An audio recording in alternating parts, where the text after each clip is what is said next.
Thank you all for joining to the Boston Digital Experience Platforms and Technologies Group. My apologies, there we go. My name is Dave Lozzi. I'm a principal at Slalom Consulting based out of Boston. I am a developer, I'm an architect, I do a whole bunch of different things. I also the founder of this group and a co-founder of another user group here in town, the Boston Office 365 user group. Very excited to be trying to build this new group here in town. I think this is a gap that Boston has, and so hoping to continue to grow this, continue to get fantastic speakers and topics. Please do share any feedback about this session, about how we could do things differently, better. If you're interested in speaking, let me know. We're always looking for speakers. As always, please just spread the word. We're on Twitter and Meetup. I'll share that at the end of the session as well. But without further ado, we're here to hear Khanjan on the different personalization techniques with Adobe Target. So I'll stop sharing and you can take over. Thank you, Lozzi. I'm going to share my screen. Let me know when you guys can see it.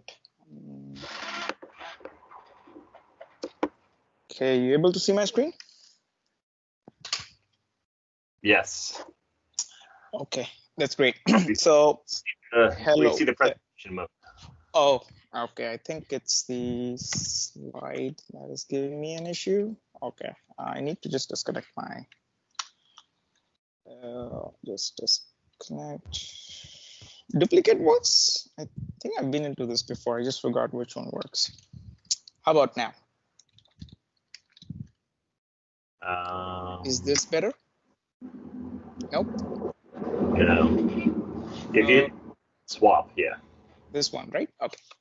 There we go. Yep, looks good. Okay, awesome. Sorry about that, guys. Hello and welcome. This is Khanjan Saraiya. I'm a consultant with Slalom, primarily focusing on the different solutions we have with Adobe, primarily Adobe Experience Manager, Analytics, and Target. I have my LinkedIn link also out there. We'll love to connect with other AEM folks to spread the network. So today, the agenda is personalization. We'll start with some of the basics of personalization, like what does it bring to the table. Then we'll define the personalization strategy. This is for clients who are basically new to personalization. So these would give them a high-level roadmap of how they can start to plan their personalization roadmap and how they can go about, right from conducting A/B tests to actually delivering the tailored content for their end users. Then we'll dive more into the Adobe Target basics. Now, this is where we'll learn about the key ingredients that we need to make to implement Adobe Target. This is where we'll also look at some of the configuration that we have to do on the Target end. And right after that, we'll look at we'll do the more deep dive into the actual different implementation techniques we have with Adobe Target. We'll look at 3 different techniques today. Client side personalization, server side, as well as the hybrid mode that is relatively new, and we are still having some documentations coming from Adobe on that. Then we'll look at the examples. I've put together some examples where we can look at the code. We'll also look at how exactly it is happening, and we'll also look at the implementation differences between these 3 techniques. And at last, I've put together a summary where we'll see all the 3 different. We'll see a sort of comparison between the 3, which can help into deciding which technique might work best in your scenario or for your client scenario. Any questions on the agenda before we get started? Awesome. So we'll start with the basics about personalization. What does it really bring to the table, right? I think the main thing about personalization is it really connects the marketers. It gives marketers the hold on to what really do they want to offer, what are the different tailored content that they want to focus depending on the audience. And this all comes from understanding the audience, and this is especially very key when it comes to the retail market.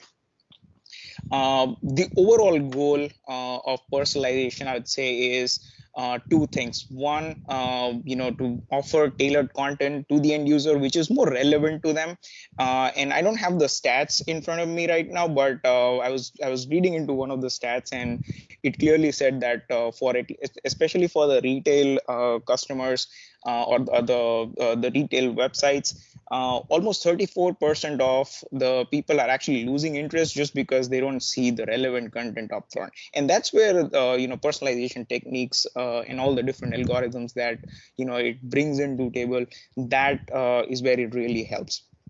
Last, and of course the most important, it has a direct impact on the revenue, on the sales. When you offer the relevant recommendations to the end user, definitely users are more inclined to buy things because they are able to find things what they are really looking for. Okay. Moving on, this is where we'll be discussing the personalization strategy. Considering that the client is relatively new to the personalization world, what should be our way to take them through that? So it all starts with the prerequisite. Now, the prerequisite really is to understand the data that you have available about your website, and these data could be, and I'm also going to start the second step here. The first step, where we are analyzing the web analytics data that we have, or the user sign up, or any and every data that you have available about your website, is going to contribute to get you to that next step. Now, the first step, I would look at it as more of a prerequisite, but the second step is really where we want to now think about who all are our users, because the whole personalization strategy is going to start with identifying your audience and grouping them into a set of visitors. I use the word interchangeably between audience as well as the group of visitors, and we'll be looking into some of the examples and to elaborate more how this becomes extremely important.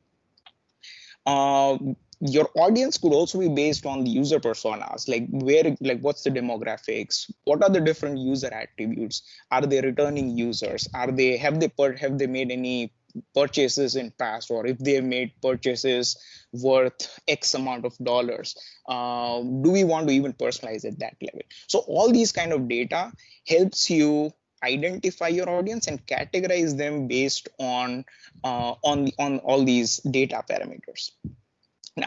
Now, on step 2, you should basically try to have a high level of audience in mind, which will get us to the third step.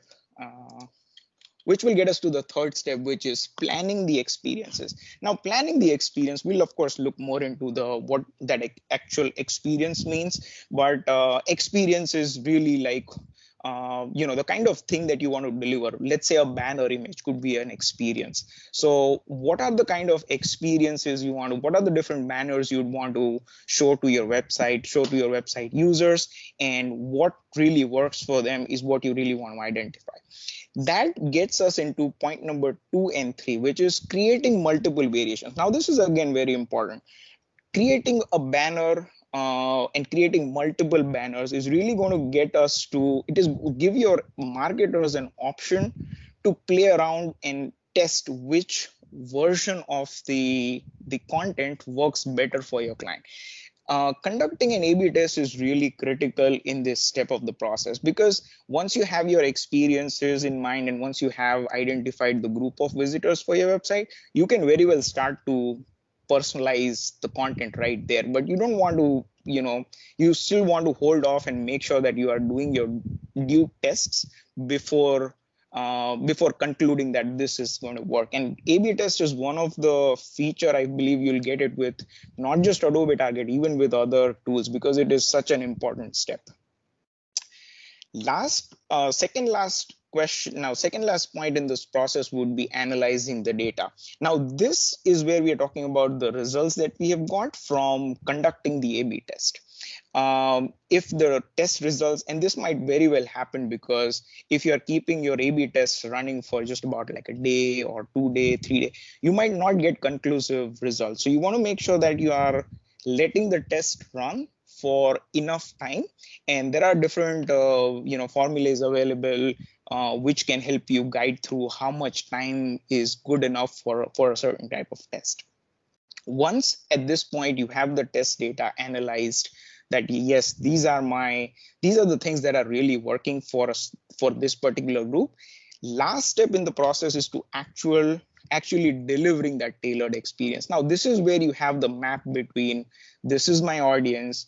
Let's say for audience A, my plan A or my experience A is working, whereas for audience B, experience B is working. So before you implement the tailored experience, unless you are really using some advanced algorithms such as automated personalization, we'll get to that in a bit, but that is really the kind of thing you should know at the end of step 4 before you start to really implement your personalization and you start to map out the result.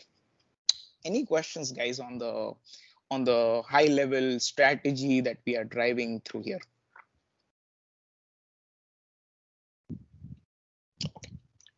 Great. I'll move to the next part, and this is where we'll look at the key ingredients that we need to understand when we are talking about the Adobe Target, when we want to go about implementing Adobe Target. Now, this is where I'd also want to start sharing my my Experience Cloud, my sandbox that I have, so that we can really step through to some of these steps. One of the most important ones is, of course, starting with the activity. Activity creation is what really starts us off with this. So are you guys able to see my Chrome browser?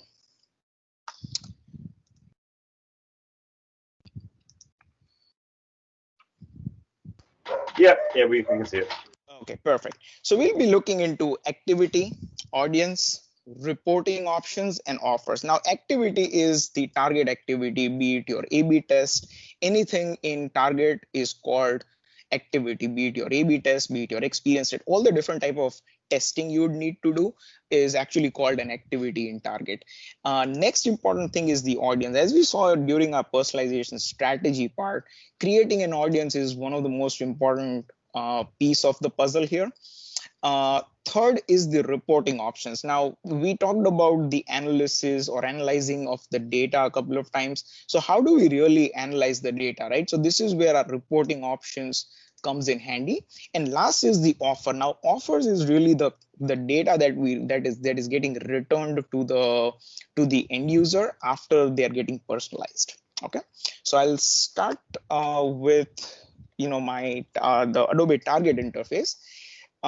In my list of this is where I actually create my activities, and as we can see here, we have different options here. We have A/B test, we have automated personalization, experience targeting, multivariate. There are all these different options here. So this is where this is all it starts from. Now let me take an example of an experience, or let's say an A/B test, for example.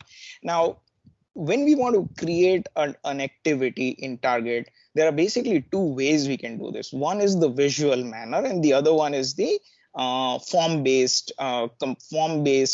composure. There are two different ways of doing this. Now, when we select the visual, it is actually going to ask us to put in the activity URL, and in this activity URL is really where, like, for example, in my case, let me start my website. Let's say I have slalom.com 4503. This is my publish instance, AEM publish instance. Let's say I want to target something or personalize something on this page. So this basically becomes my activity URL. Okay. Now, any activity is really a 3-step process. Actually, let me just go ahead and do this. So because this is my A/B test, this is where it is going to tell me that, okay, this is your experience A. So this I can say, this I can actually customize this. I can also have a different experience B for this. This is how you actually create an A/B test activity. Now, as you see, this is a 3-step process where first, where you have all the different experiences created. We also saw this pointer in our personalization strategy creation, that you want to have multiple experiences created so that you really want to know which one works best. Once you have your experiences set, we can actually get to the next part.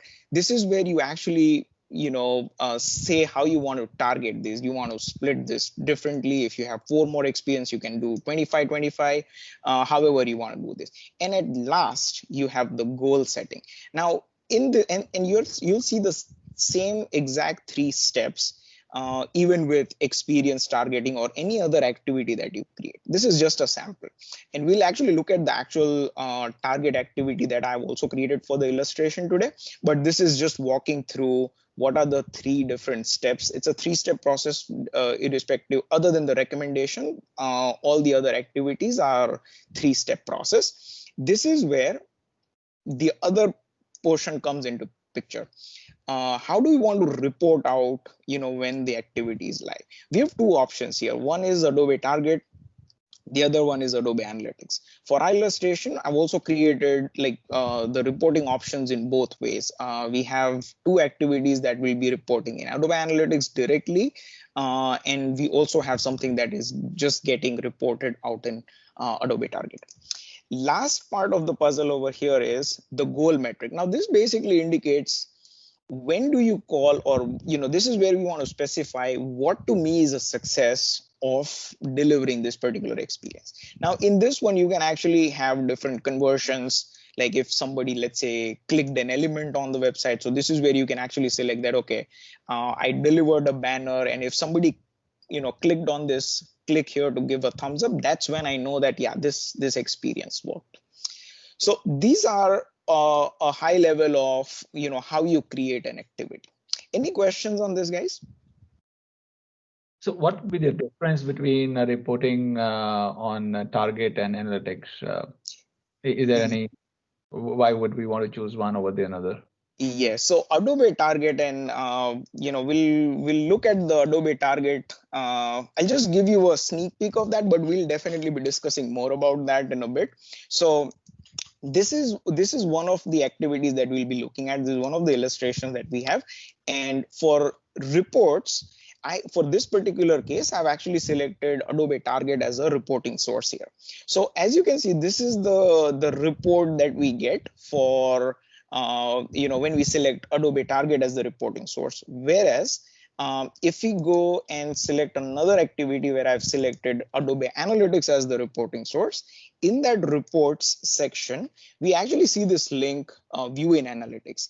When we do when we select this option of using Adobe Analytics as the reporting source, it opens up a lot of other opportunities for us to even target this. And if you're able to see my analytics screen, this is where you have the whole access to your your workspace. So if marketers are very familiar with target, using Adobe Analytics workspace as their mode of viewing the data, this is something definitely something you should consider. So this is the difference in the way you can have your breakdowns the way you would do it normally within Adobe Analytics. So you basically get all the features of analytics as well as the the basic the targeting data that you're getting with Adobe Target. Adobe Target reporting. So that's the difference between the two. As you can see here, we get somewhat of a limited, we don't really get like breakdowns and stuff, or if you want to implement a segment that you have in Adobe Analytics, you can't just throw in here when you're using the Adobe Target as the reporting source. So that's the main difference. Your ability to use more of the predefined analytic segments and stuff is something that gives you an upper edge when you go with A40 implementation. A40 is really the implementation that happens when you select analytics as your reporting source. All right, thank you. Cool. Okay, so these were some of the basic ingredients that we are going to be looking again when we look at our sample. Okay, so moving on. So these are the 3 different techniques that we have with Adobe Target. We can either do Adobe Target on a client side, this is one of the most popular and the quickest way I would say you can run your A/B test, or you run your experience targeting or anything you want to do. This is pretty quick way up to you get up and running pretty quickly with the client side implementation. There are of course things to keep in mind when we do the client side implementation, and we'll look at that also in a little bit when we look at the example of this. The second one is we have the server side implementation. Now there are different ways we can do the server side implementation as well, by constructing the API, or by, I mean, when I say constructing the API, meaning Adobe Target has already shared the delivery API. We can use those delivery APIs, construct those URLs, and we can definitely use that. The second option, which is getting a lot of traction these days, is the use of SDKs.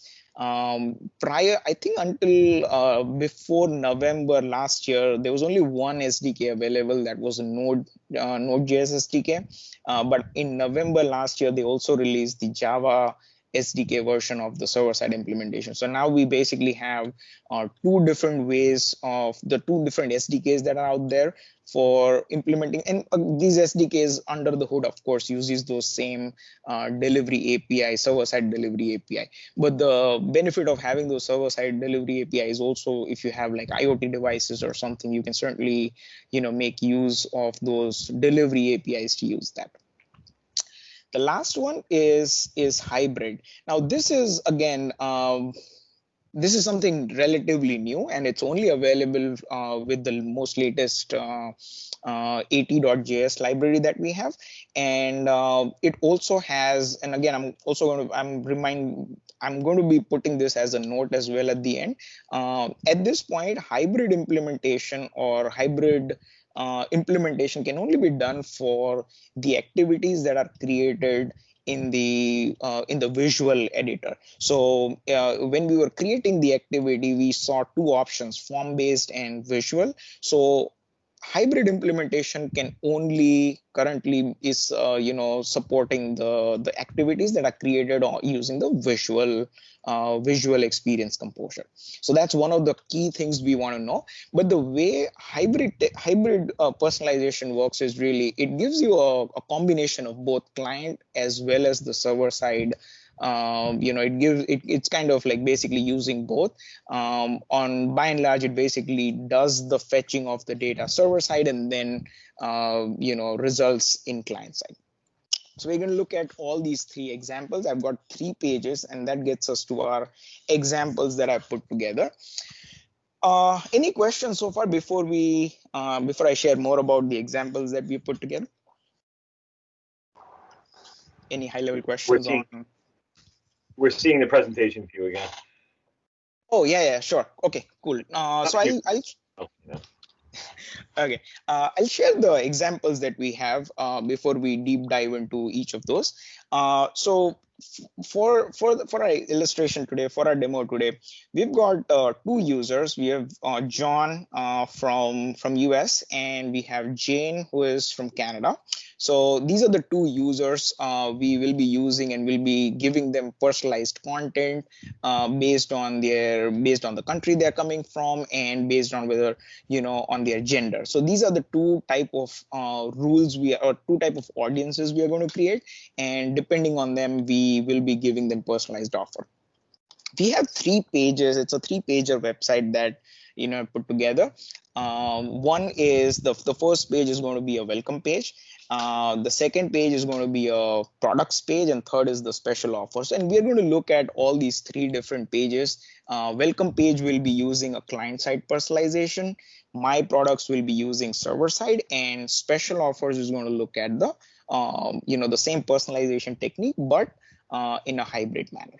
Okay, so that's our example for today. Now, we'll start off with the client-side personalization. So how does it really work in client-side personalization?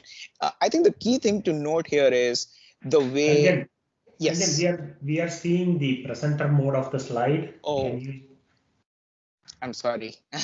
Yeah. How about now? Yeah. Okay, great. So I think the key thing here in the the client side is the way we are doing the fetching. As you can see, my visitor device, this is the browser that we can replace this with a browser. What happens is your personalized activity that you've created on target actually gets fetched from the browser. Like browser is going to make another request to get this, get the personalized data, and then target returns that data, and that's how the activity is going to be displayed, or the personalized offer is going to be displayed on the page. So how we do the integration when we want to use the client side integration. As per Adobe, the recommended manner of doing this is using Adobe Launch, and I'm going to, in my example, I'm actually using the same way. We are having an AEM website in AEM. I'm integrating Adobe Launch into my website, and in my Adobe Launch, I'm going to be adding the extensions Adobe Target and Analytics, and whatever activity we are going to be configuring on Adobe Target will get shown up on the AEM website. Okay, so that's our example for client side. Now let me know when you see my Chrome browser. You should see my welcome page. Is able to see my welcome page? Yeah. Yes, we can. Yeah. Okay, great. So in this one, so I'm on my welcome page. At this point, I have my sign in button. So basically, this is the view that I'm getting with the anonymous user.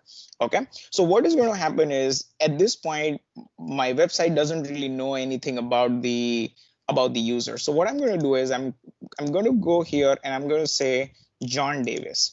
So as soon as I logged in as John Davis, what happened here is we are now seeing a different image here, and now we are seeing a different message here. Okay, now let's also look at one other thing here. I'm going to go to my console and I'm going to show a small data layer that I've put together. In that data layer, I'm actually putting the user credentials here. Like the user is from US and he's a male. What is happening here is I'm doing the personalization in a client side, and we can use this debugger to see what is happening. I'm going to clear the request. I'm going to refresh the page. As you can see on the page load, what happened was there was a call being made to Adobe Target, as you can see here, and there was a call being made to Adobe Analytics as well. In this case, we can actually look at all the different request parameters that are passing. Not this one, sorry, request. We are passing gender. We are passing the gender as well as we are passing the US. Okay, so this is the working of a personalized content.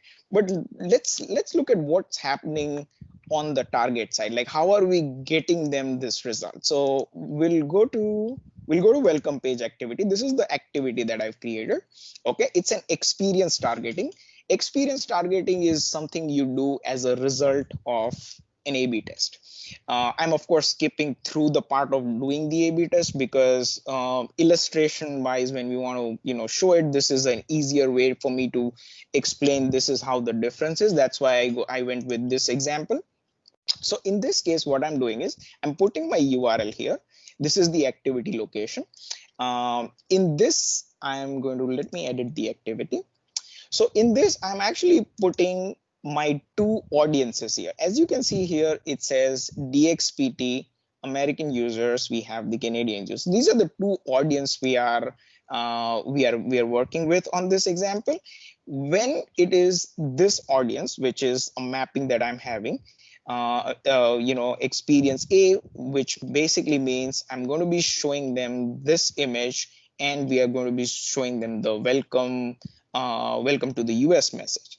Now, let's look at how the audience is being formed. Okay, so we'll cancel this out and we'll look at the audiences.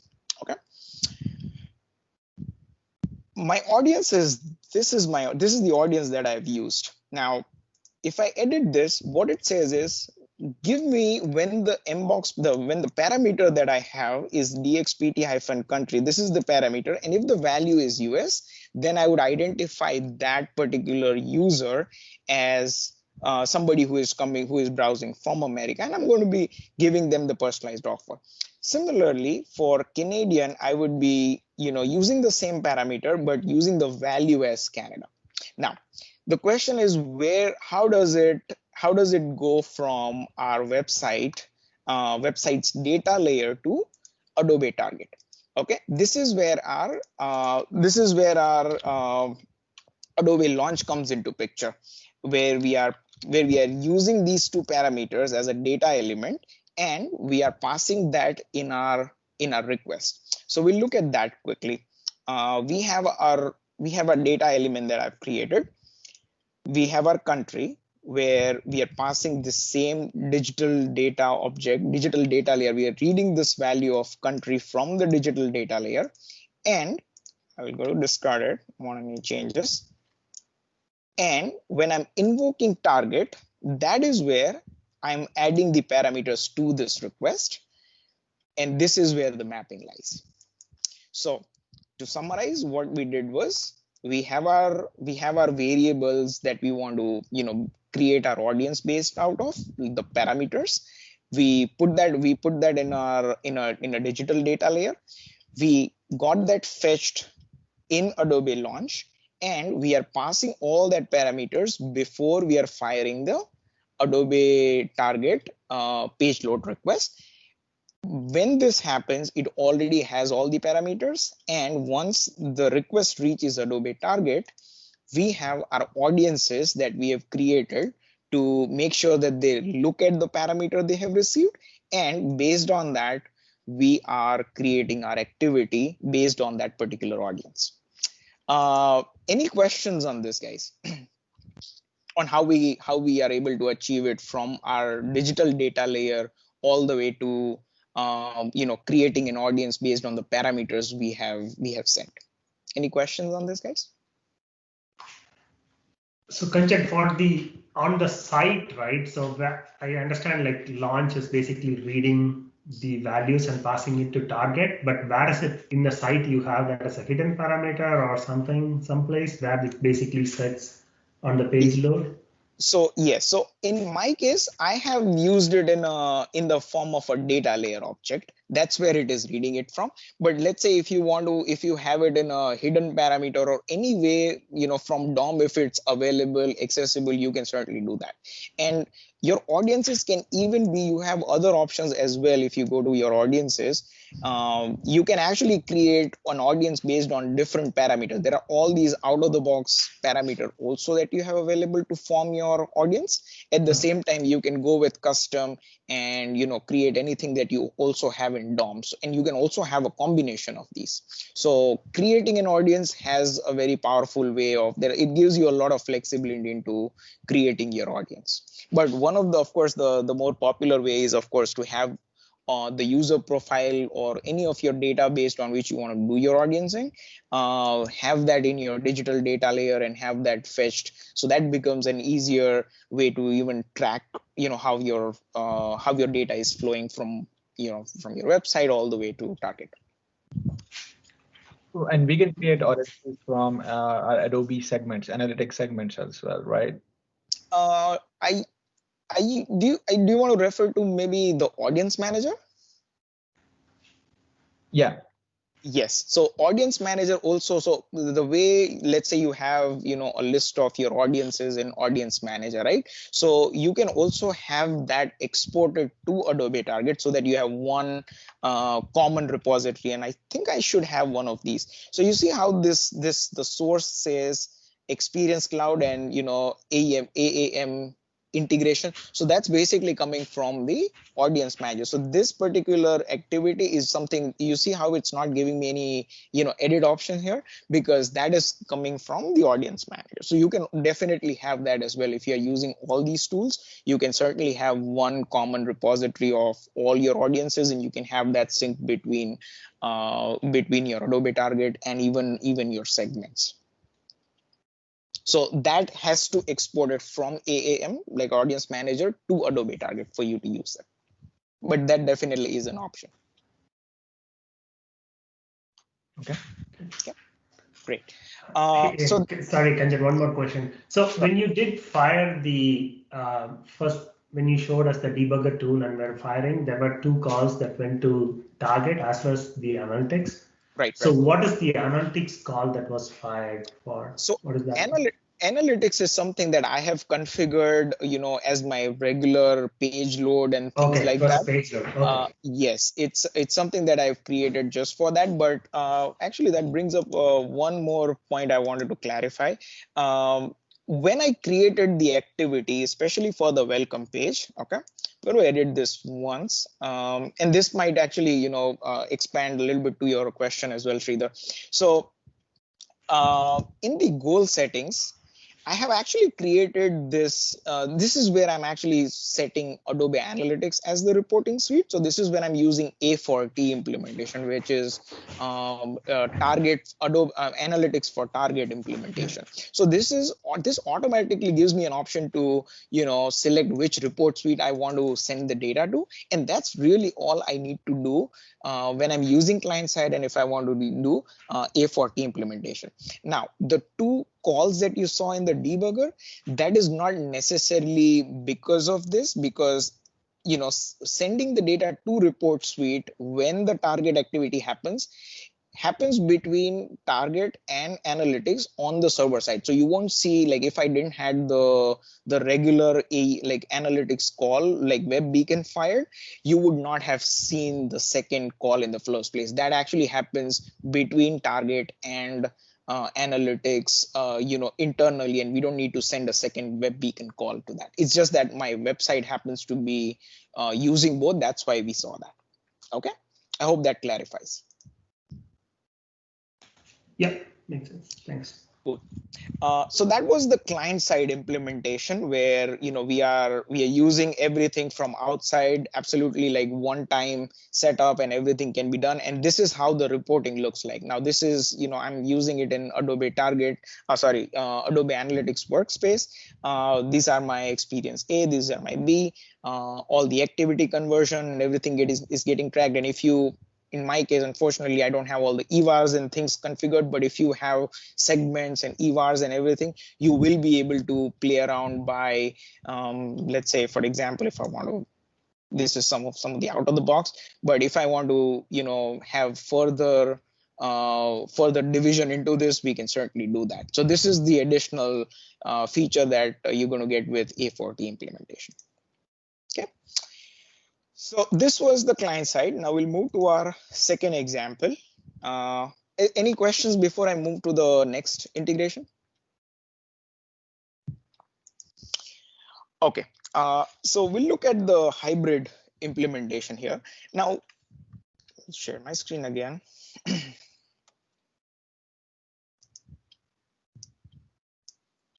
Okay, so the main difference that we would see here versus in client side is there's no request being made to Adobe Target from the browser. So this is one of the big difference that is between client as well as on the server side. Here the fetching of the data or the personalized offer from Adobe Target is happening on the server side. Okay, now this of course gives us a lot of benefit in terms of, let's say you want to have the data to be fetched directly on the server side and you don't want to make that additional call, or you're worried about the flickering or anything of that sort. Flickering is what you see when your default content loads and then the Adobe Target is making that call to fetch the personalized content. That's when the content swap happens. That's what is called flickering. And if you don't want to have that, this is definitely one of the things you can certainly consider. There are of course ways you can manage that in Adobe Target, and the latest libraries of course giving a lot of optimized behavior on around that area. But server side is also one of the considered way if you want to go down that route. So the main difference between these two implementation is how we are fetching the data from the from Adobe Target. Now, in my case, when I did in my illustration, when I'm doing the server side integration, I'm using an AEM component. I created a simple component in AEM, and I'm using Adobe Target's Java SDK to make that call to retrieve all the offers from Adobe Target.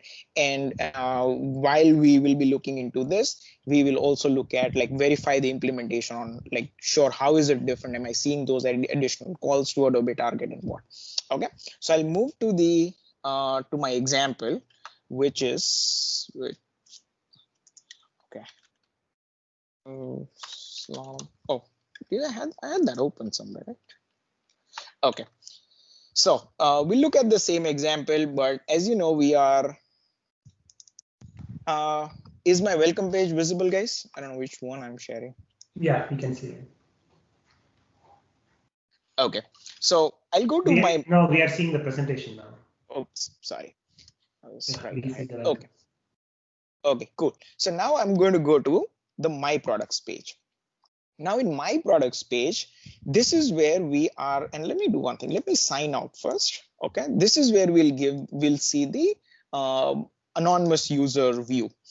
So as you can see on the My Products page, we are getting, you know, random offers, right? We are getting offers about, or we are getting different products like winter coat, and we are getting some monsoon sale, because we don't really like the website doesn't know more about what data to really offer. That's where we sign in. Let's say we want to go to John. Okay, it actually offers us different products here. Now this is where we'll also look at our debugger to see how we are able to fetch that data. Okay, I'm going to clear the request. I'm going to refresh the page. We are seeing the personalized data. At the same time, there is no target request being made. This is where what is happening, it's transparent to the browser how this is being fetched, because before the content load, it actually is fetching all the offers or the personalized content on the server side. Now, how is all this happening? So let me also open this in a in AEM or author mode, and then we'll look at how it is being configured on the web, on the Adobe Target. So in my page, this is the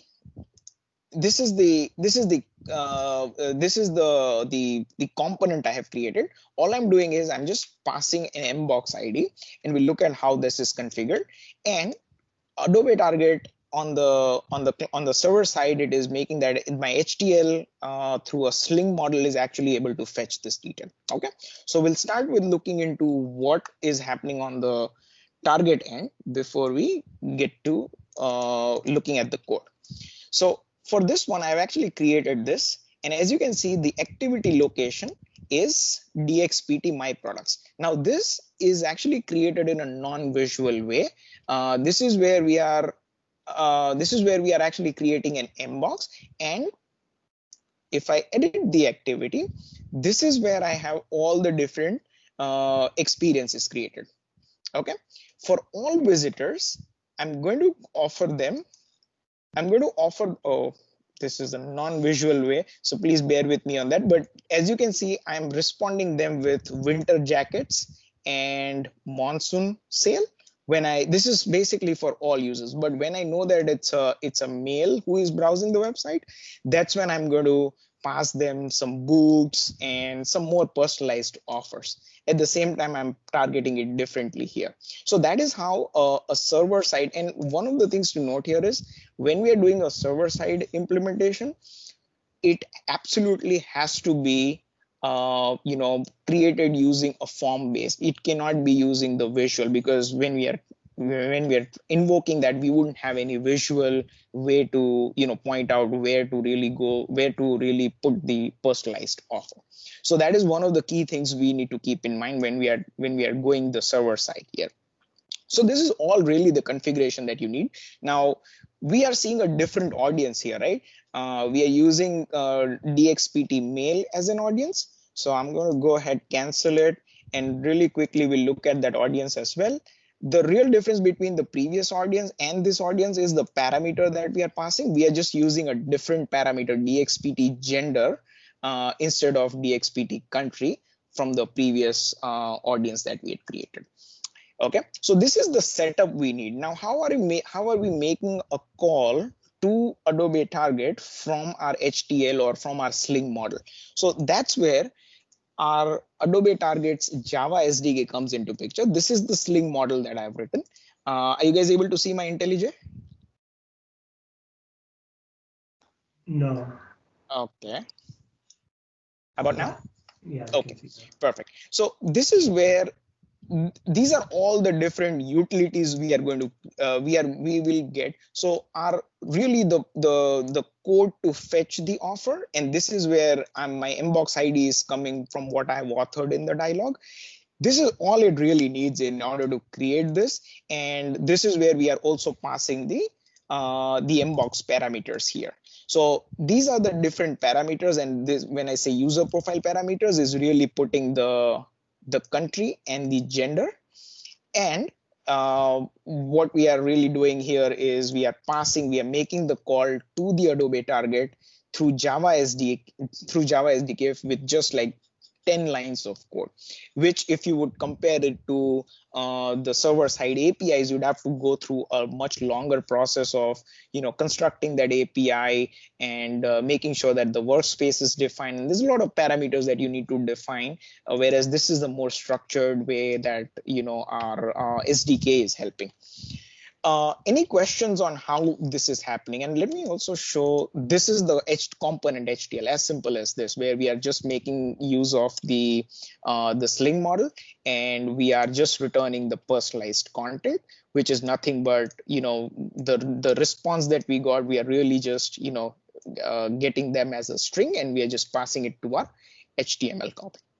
So that's how the server side is happening. We make the call from our HTL component itself, and the response gets directly injected to our website, and there's nothing happening from the client side to make that additional call to Target. Any questions, guys? No, I think this makes sense. The only thing is, like, obviously, like, you, from the Target configuration standpoint, you had like a hard-coded output, yes, right? Is there any way it can be author friendly, or this is? Yes. So unfortunately, the sandbox that I'm using, I am running into some connectivity issue between my AEM and my Target. But if you are having AEM and if you have Target, if you're using both, the absolute go-to method should be Experience Fragments. That when you use Adobe Experience Fragments, we really don't need to worry about any of the nuances that, what if you have the Experience fragment returned in one of these offers that I currently have it hard-coded, of course. If you delete it and stuff like that, it all automatically, gives you all the pop-ups that, hey, this is being used in a certain, activities getting returned and stuff like that. So absolutely, make sure that we are using Experience fragment, not the reference components. Or there are, of course, other ways you can also do this, but Experience fragment would be the recommended and the easiest way to work with, and it also goes with the JSON as well as the HTML. So definitely I would say a must do for this kind of an implementation where we are exchanging this HTMLs.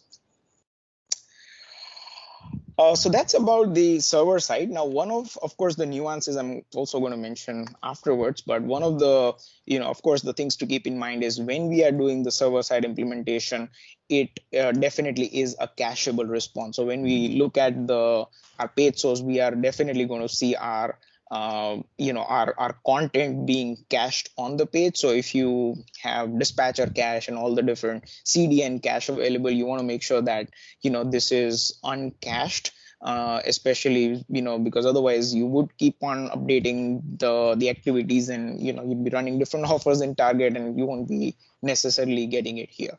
Whereas we don't need to do that caching part when we are doing it on the client side, because the fetching is anyway happening after the cached content is loaded.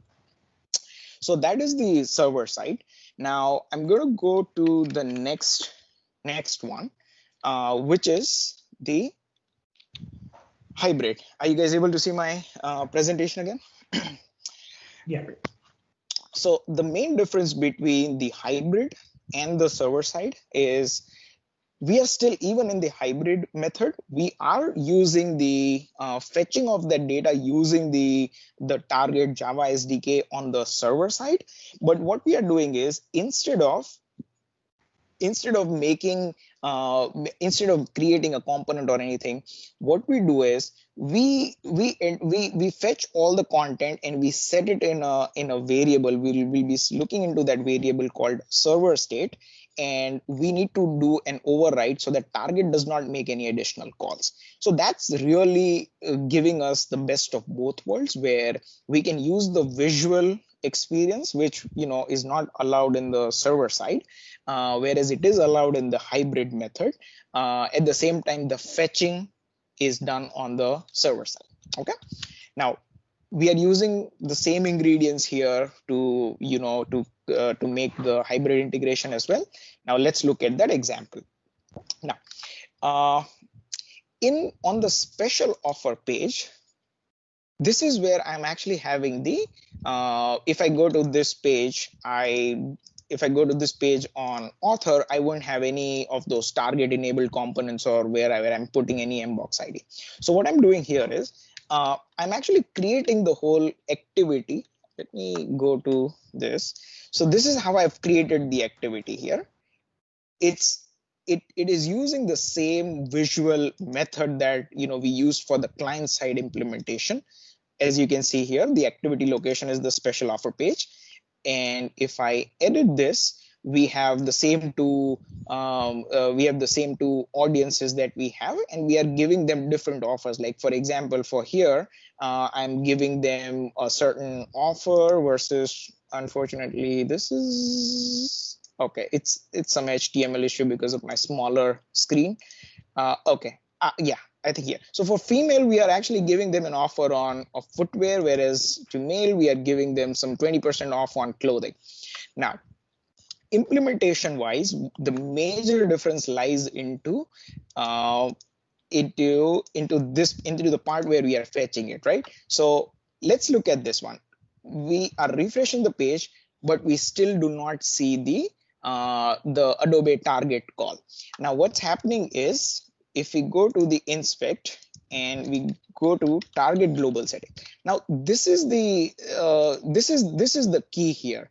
Target global setting is a target specific variable. So what we are doing here is we are manually setting this override mbox edge is equal to true, and we are putting the server state. This is the object that we referred to earlier. This basically has all the personalized content that we have configured for this particular URL.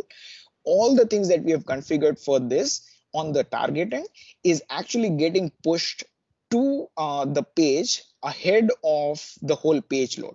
So if we look at the response, this is where we'll actually be able to see, the options, and this is where we are seeing the content, the personalized content on what is the, this is where we are actually seeing our exclusive offer. Okay. Now, code wise, it really is as simple as this, where this is in my head tag. Okay. I have created this hybrid target model, which pretty much does the same thing as we constructed for the target enabled component, which is our server side.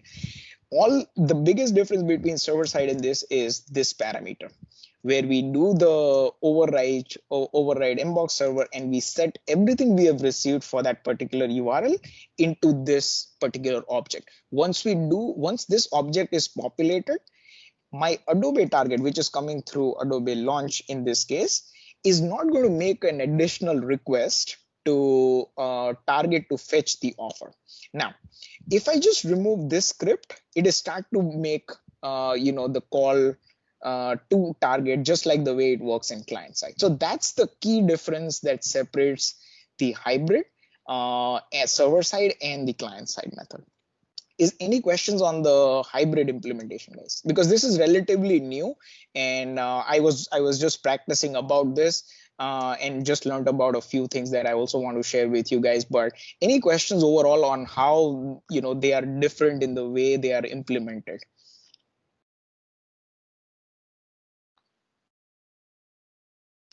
Okay, that's great. I'll continue with a couple of more slides that I have to offer here. Now, the implementation notes, these are some of the learnings that I had. When we are doing server-side implementation, and let's say we went with an A4T implementation where we want to have all our reporting done in the analytics, one of the key things to keep in mind is to make sure that the SDID parameter, it's one of the analytics parameter, that has to be consistent between your target calls as well as to your analytics call. That's one of the key things. If you do not, if you have inconsistencies, that's where you see, different kind of data that is getting populated, or maybe data not getting populated in the analytics report in the first place. So that could be one of the reasons. SDID is key. Server side and hybrid both would be cacheable implementation. So we want to make sure that the proper provision is taken for that. A4T reporting is not for all activity types. So this is another thing you want to keep in mind before setting your reporting type as A4T. I think they are making, I recently was going through one of the videos from Adobe, and I think they are making support for additional activities, target activities, but you want to make sure that, all the activities that you want are going to be, available for A4T reporting as well. Last one is when you're going with a hybrid implementation, as of now, it only supports the target activities that you have created on using the visual, and it does not support the M boxes that we have created. With M box meaning the way we have created the activity for the server side implementation, where we are making the call to DXPT products. That is actually not supported here. So if you would go down that road, we'll have to make extra provision to make sure we are fetching that. So that is another something to keep in mind. And lastly, I had a summary slide where we are talking about the different, how these different implementations are different among each other, right?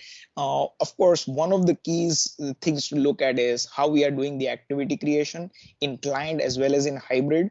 We will be able to leverage the Visual Composer, which, it's very marketer friendly, where they can really just pick and choose what exact area is something that you want to basically place your personalized offer. Another is the integration. Of course, with client side, it's pretty straightforward. You have a tag management systems that can help you, pass the parameters, read through different data elements and stuff like that. Whereas with server side, as you saw, we had to write some Java code. Of course, it has been more streamlined with the use of SDKs, but still it needs a proper design, and you'll have to do much more developer friendly method, both server side as well as hybrid, because even in hybrid we are doing the fetching part on the server side. Last but of course one of the key things to keep in mind whenever we are going about the implementation is the performance aspect.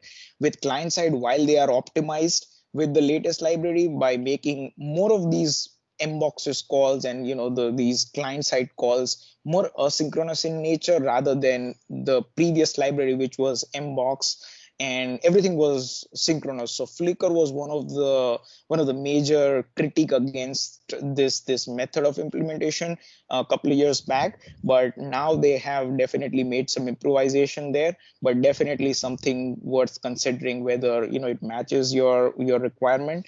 At the same time, server side as well as hybrid, definitely more speedier transactions that is happening. And one of the things that I'm not sure if I forgot to put is the data security part. Now, of course, with client side, most of the things are happening on the client side. So if you have any of those restriction, you definitely want to consider that when you want to go with the client side. Whereas with server side and hybrid, definitely all these things are more abstracted happening on the server side. So those are some of the main differences between these different implementation technique, which you want to keep in mind when going about this discussion on which is the manner or which is the technique right for my client.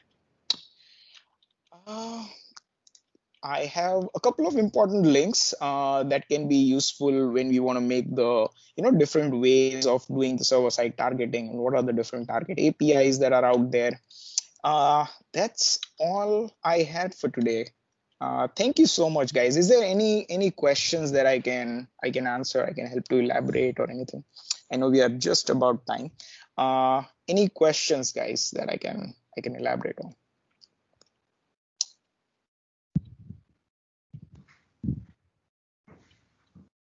No, I think this is super helpful.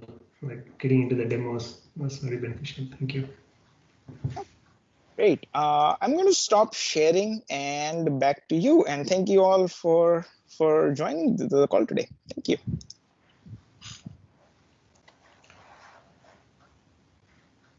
Awesome. Thanks so much, Khanjan. I'm sorry. So are there any other questions? Or Thanks, comments? Khanjan. Sure. Thank you. Thank you. Awesome. Cool. So yeah, so wanted to open it up real quick. If there's anybody who wants to share anything else going on in the community, any other events to share. I know with COVID, these are few and far between. So anything you wanted to share with the audience here, and just unmute yourself and share that. Or is anybody looking for work or looking to hire within this DXM skill space or skill set space within marketing or anything like that? Anybody looking or hiring? I'm hiring like digital transformation experts. So if there are any references, you can share that with me. I'm sorry, what's your name? Oman Juan. Okay, great. If anybody's interested in reaching out, you can look in Teams and see his name in there. You should be able to connect with him that way. If not, let me know and I can try to connect with the people afterwards as well. Anybody else? Cool. Awesome. Again, Khanjan, thank you so much. This was fantastic. Thank you all for joining. Like I said, we're always looking for topics. We're always looking for presenters. We're always looking to spread the word about this group. We're still in its infancy. We started during basically COVID, so it's been a really slow startup. But thank you all for coming out tonight. Boston DXPT is our Twitter handle. And if you're here, chances are you know that we're on Meetup. So continue following us there. Reach out to me with any questions, comments, concerns, feedback, anything you want to share. And I will take it all. Thank you all so much. Thank you. Bye-bye. Thank you. Have a nice day. Bye-bye.